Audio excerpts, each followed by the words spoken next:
Assalamualaikum warahmatullahi wabarakatuh.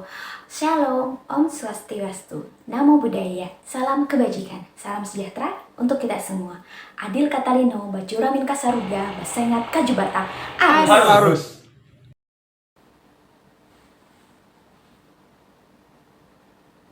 Halo teman-teman, kami dari peserta Latsar CPNS 2021, Gelombang 7, Angkatan 11, Kelompok 4 BPSDM Provinsi Kalimantan Tengah. Perkenalkan, saya Sandy dari pemerintah Kabupaten Sukamara. Saya Getmi dari Kabupaten Pulang Pisau. Perkenalkan, saya Cecil, saya dari Kabupaten Sukamara. Hai, saya Yudi dari Kabupaten Sukamara.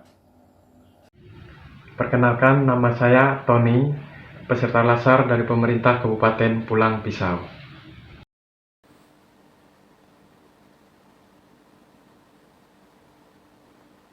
Menjadi aparatur sipil negara harus memiliki kompetensi sesuai dengan tuntutan zaman dan memiliki komitmen terhadap kebangsaan dan kenegaraan.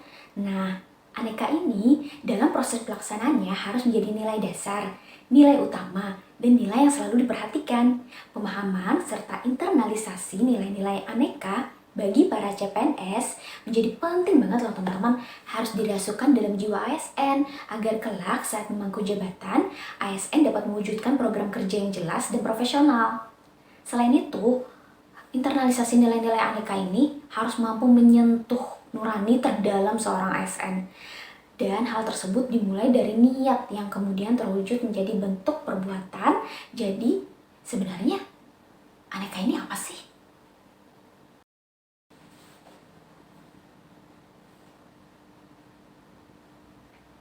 A-nya nih dari aneka adalah akuntabilitas. Akuntabel dalam KBBI artinya adalah harus mencapai sasaran baik fisik, keuangan maupun manfaat bagi kelancaran pelaksanaan tugas umum pemerintahan dan pelayanan masyarakat sesuai dengan prinsip-prinsip dan ketentuan yang berlaku dalam pengadaan barang atau jasa. Arti lainnya adalah bertanggung jawab. Nah, akuntabilitas itu adalah suatu keadaan, pekerjaan, tugas dan tindakan yang dapat dipertanggungjawabkan baik secara hukum maupun secara moral. Untuk menciptakan lingkungan yang akuntabel itu ada 9 nilai yang mesti ada di dalam diri kita maupun ada di dalam lingkungan tersebut. Yang pertama adalah kepemimpinan, yang kedua transparansi, integritas, tanggung jawab, keadilan, kepercayaan, keseimbangan, kejelasan, dan terakhir adalah konsistensi. Nah, contohnya akuntabilitas dalam sehari-hari itu contohnya adalah misalnya nilai transparansi. Kita melaporkan atau mencatat setiap pekerjaan atau laporan tugas dan melaporkannya kepada pimpinan itu apa adanya secara transparan. Lalu yang kedua misalnya contohnya adalah tanggung jawab. Nah, tanggung jawab ini kita tuh mengerti uraian tugas kita dan konsekuensi dari setiap pekerjaan yang kita lakukan. Seperti itu. Kalau N-nya apa nih, Bung Getmi? Ini adalah N, nasionalisme. Di dalam dasar Pancasila, mulai dari sila yang pertama dan kelima, semua menjadi dasar pengingat bahwa ASN sebagai pelaksana kebijakan dan pelayan publik serta sebagai perekat dan pemersatu bangsa dan negara, yaitu merupakan titik tengah nilai dasar nasionalisme yang berarti bahwa setiap ASN harus memiliki jiwa nasionalisme dan wawasan yang kuat serta memiliki kesadaran sebagai penjaga kedaulatan negara. Nah, kita harus merubah mindset kita sebagai ASN bukan untuk dilayani, tetapi untuk melayani sesuai dengan amanat Undang-Undang Dasar 1945. Serta kita harus mengimplementasikan nilai-nilai Pancasila dalam melaksanakan tugas kita. Begitu teman-teman, bagaimana nilai selanjutnya? Menjelaskan tentang E yaitu etika publik. Etika publik sendiri adalah refleksi tentang standar atau norma yang menentukan baik buruk, benar atau salah perilaku, tindakan dan keputusan untuk mengarahkan kebijakan publik dalam rangka menjalankan tanggung jawab pelayanan publik. Nah, dalam melakukan etika publik itu ada aturan-aturannya sendiri yang disebut dengan kode etik. Sebagai ASN ada juga nih beberapa nilai dasar etika publik dan kode etik yang harus dipatuhi selama penjabatannya. Nah, sekarang aku akan memberikan contoh penerapan etika publik dalam kehidupan sehari-hari. Kali ini aku akan memberikan contoh tentang kehidupan sehari-hariku, yaitu kehidupan pekerjaan. Nah, penerapan etika publik yang pertama dalam pekerjaan itu adalah melaksanakan tugas dengan fokus, cermat, dan disiplin sesuai dengan SOP yang berlaku. Yang kedua adalah bersikap sopan santun dan ramah kepada setiap rekan kerja kita dalam menjalankan tugas. Nah, itu salah satu contoh etika publik juga. Yang selanjutnya adalah menggunakan fasilitas kantor secara efektif dan efisien dan juga bertanggung jawab. Apa itu artinya bertanggung jawab? Ya, itu artinya kita harus memelihara fasilitas kantor agar selalu dalam keadaan yang layak pakai. Dan contoh penerapan yang terakhir nih teman-teman adalah selalu berkoordinasi dengan atasan kita setiap kali kita mau mengambil keputusan yang penting dalam pekerjaan.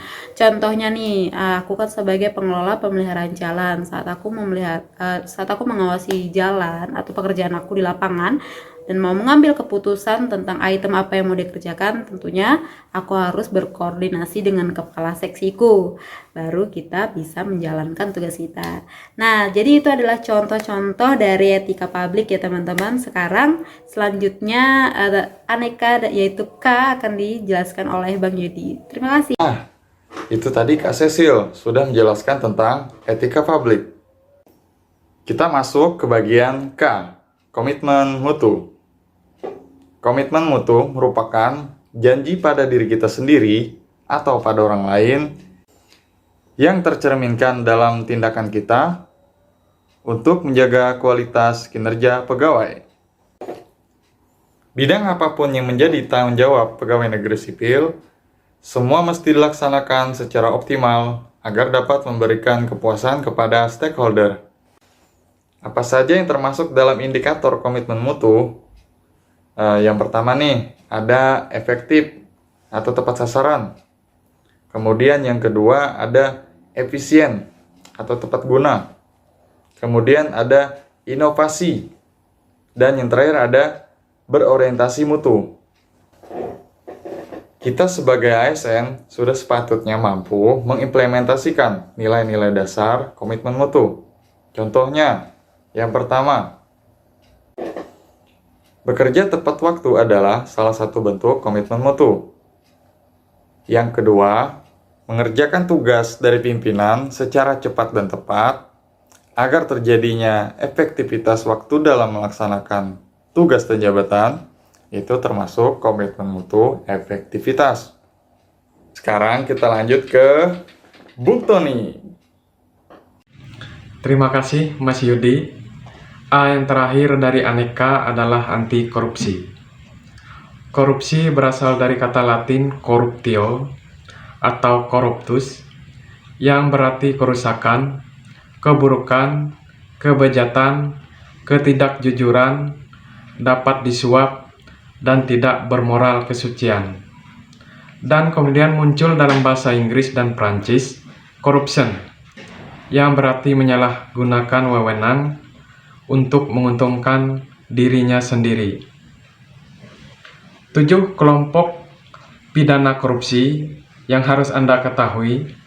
Yang pertama, merugikan negara. Kedua, suap menyuap. Ketiga, penggelapan dalam jabatan. Keempat, pemerasan. Kelima, perbuatan curang. Keenam, benturan kepentingan.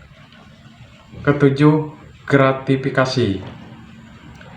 Nilai-nilai dasar anti korupsi yang harus ditanam peserta Latsar CPNS tahun 2021 di instansi kita masing-masing adalah sebagai berikut. Yang pertama, jujur, peduli, mandiri, disiplin, tanggung jawab, kerja keras, sederhana, berani, dan adil. Demikian aneka dari A yang terakhir, anti korupsi. Sekian dan terima kasih. Oh, jadi bisa disimpulkan ya teman-teman, dengan sikap nilai aneka yang sudah dijabarkan, maka ASN harus mampu menciptakan kultur baru di birokrasi dengan mandat pelayanan yang dimulai dengan kesadaran bela negara, membentuk karakter dan bersikap profesional dalam mengelola tantangan dan masalah keragaman sosiokultural dengan perspektif wall of government yang didasari nilai kebangsaan berdasarkan peran dan kedudukan ASN dalam NKRI, sehingga setiap ASN harus dan wajib menjadikan setiap perbuatannya memiliki konsep pada nilai-nilai yang terkandung dalam aneka agar terwujud ASN yang profesional.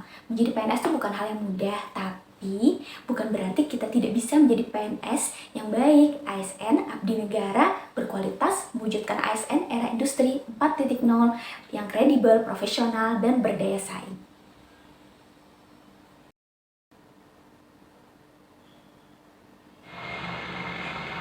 Salam Indonesia. Indonesia.